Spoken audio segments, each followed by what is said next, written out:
Well, what's to prevent Apple or Facebook from removing my content online simply because I don't abide by their standards? There are rumors today that a lot of these social media giants are going to start banning or restricting content from people who they deem climate change deniers. Not even people who acknowledge that climate change is happening, but worry that it may not be happening to the same extent that some on the left say and don't look like the left's solutions. Those people may not be safe from the predations of social media also.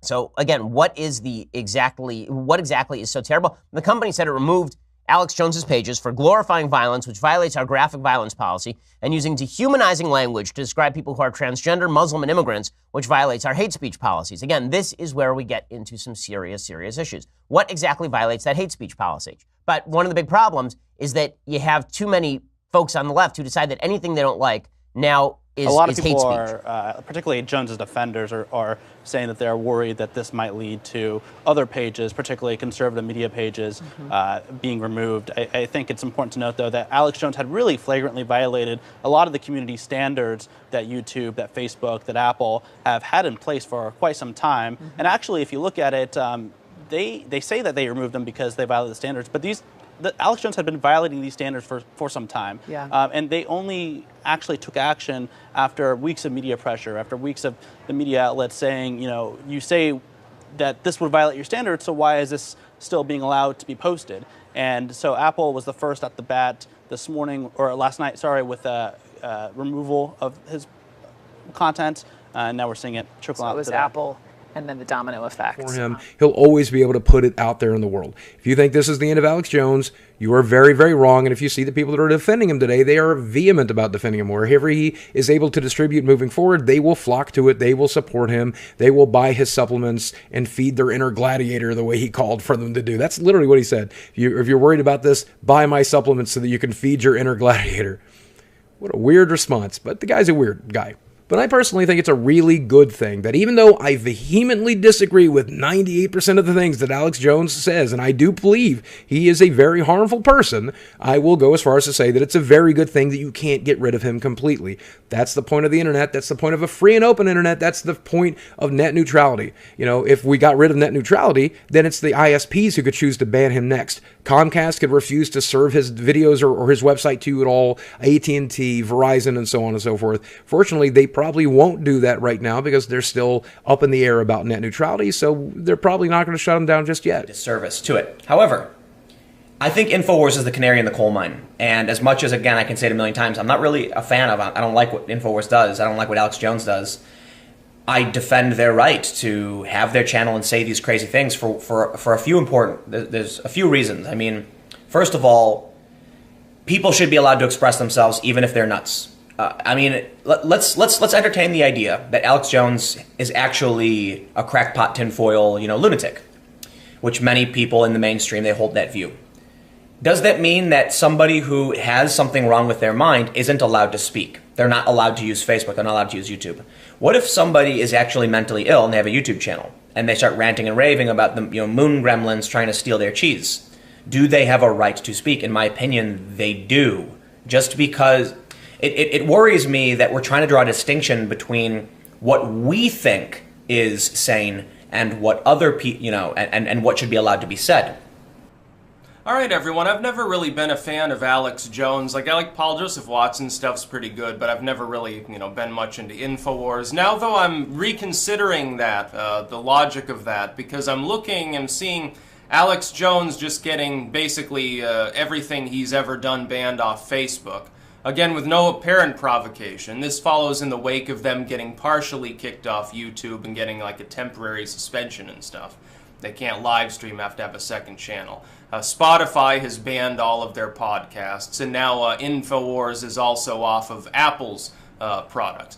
Which basically means that for Normie America, InfoWars doesn't exist. Now, the logic and reason behind this decision, which is obviously these corporations got together to do this because of pitchfork-waving mobs. Based on, well, he's like a vast conspiracy theorist, he's hateful. No, he's not. Can you show me anything on these shows that you've banned that actually rises? Is it criminal? It's not illegal, what he's saying. As far as I know, he doesn't sit there using slurs. In fact, for the most part, he keeps the swearing to a PG-13 level. I'm looking at these. There's like Sarah Jiang can be there and literally like ramble about racial things all day. She's never going to get kicked off any platform. Everyone can talk to her. No boycotting of advertisers. Alex Jones like says, "Oh, reptiles from space are going to get your mind" or something, and everyone flips out. Alex Jones has been there since day one. It's like back in the Zeitgeist era, people are watching InfoWars, dude. Vague reasons. They say harassment, glorifying violence, dehumanizing language. But they almost never point to specific videos or specific posts. Now, most likely part of their specific reasoning here is when you point to specifics, you create definitive lines in the sand, and so if you have a bad actor that's trying to abuse your system, they kind of know where to take it to the line and still get across what they want to get across. But at the same time, it would be nice to know what the rules are so you know if you are breaking them or not. And so when you say something like hate speech towards Muslims or transgender people, what specifically did they say, and what do you deem as a company hate speech? Are you talking about slurs? Are you talking about people that have the opinion that a transgender person, that there's something mentally wrong with them? As a company, are you seeing that as an opinion, or are you seeing that as hate speech? Do you consider it hate speech if someone calls, let's say, a trans man a woman, right? They misgender, maybe it's on purpose, maybe it's on accident. And so the thing is, when these companies do not cite these specifics and they just read policy, it feels like they are setting up a system that can be easily abused. And while obviously we're talking about Alex Jones and InfoWars, which is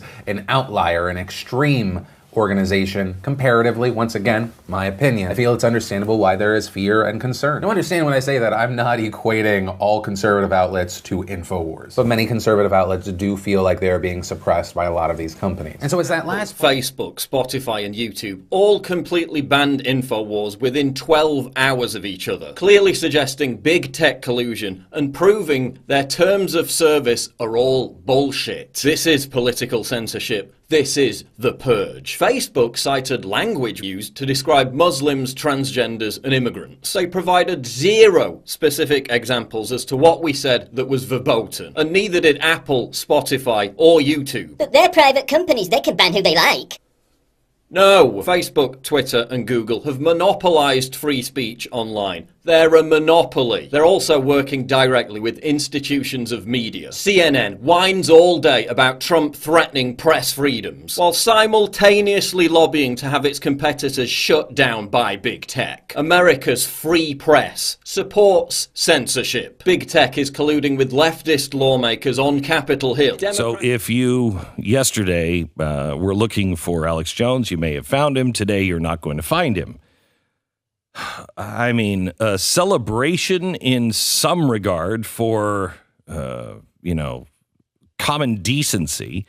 However, a very sad day for freedom of speech. Now, iTunes and Facebook, they're private corporations. They can do whatever they want. They can make it up as they go if they want. I don't like it, but they're a private corporation. So if they decide that's what they want to do, well, they're a private corporation, and we don't have anything to say about it unless we make them into a utility, which is really bad. Because once we make them into utility, well, good heavens. Now you've got the federal government deciding who's good, who's bad. They're a bunch of Christian murderers scum. They're on giant death factories keeping babies alive and selling their body parts. What more do you need to know about these people? I go out and face these scum. They literally crawl out from under rocks. They have green looking skin and they run around screaming, "We love Satan, we wanna eat babies." I have them on video. I love Satan, so f*** you. I kill my kids. Hillary's in the creepy, weird, sick stuff, man. We came, we saw, he died. She sleeps in the same room with that creepy, weird woman whose mother wears a hood over her head. What the hell? That woman number one is ugly.